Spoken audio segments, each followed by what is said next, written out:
বলছি কবে থেকে আপনার ছেলে নিখোঁজ ছিল?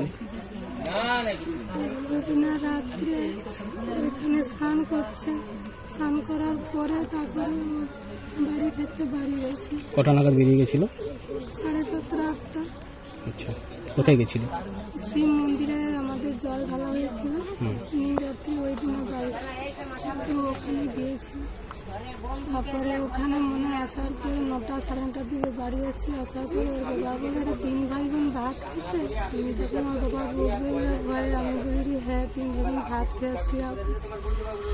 তারপরে এসার পর আমি শোয়ার পর আমি ফোন করি, আমার বাপি তুই কায়রে এখনো ভাত খাবে এসে? পরে মামা তুমি আলুটা মুড়িয়ে রাখো ভালো করে, আমি যে ভাত খাবো। হওয়ার পরে যা গেছে ফোন আর একটুখানি যা ফোন লাগারে আর ফোন তুলে। তারপরে ওখানে এখন মানে চারদিকে খোঁজাখুঁজি, তার বন্ধু বান্ধব সবাইকে জিজ্ঞাসা করে এখন কোথাও খুঁজে পাওয়া যায়নি। তারপরে আমি আমার দেওয়ারের সাথে থানাকে গিয়ে সেখানে গিয়ে ডায়েরি করে। কি মনে করছেন গতকাল কি হয়েছে? তারপরে সেখানে খুঁজে আসার পরে সেখানে লোকেশন দেখে দেখে খুঁজে তারপরে আমার ছেলেকে ওখানে খুঁজে পাওয়া যায়। কোথায় খুঁজে পাওয়া যায়? বরজ বাড়িতে। কি অবস্থায় ছিল? ফাঁসি ঝুলানো হয়েছে। কি মনে করছেন? মানে ওটা খুন। কারা করেছে? টিএমসি। আপনারা কোন দল করেন? বিজেপি।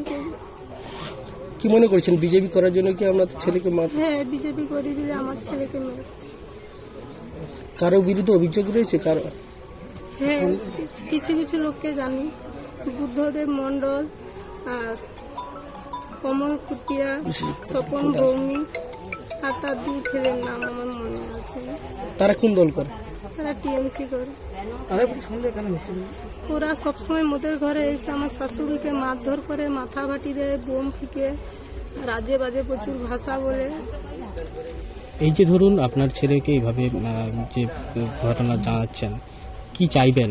প্রশাসনের উপরে কি ভরসা রয়েছে আপনাদের? পুলিশ প্রশাসনের উপরে না। কি চাইবেন? সিবিআই তদন্ত চাই। কি নাম আপনার? হেনারানী মির্জা।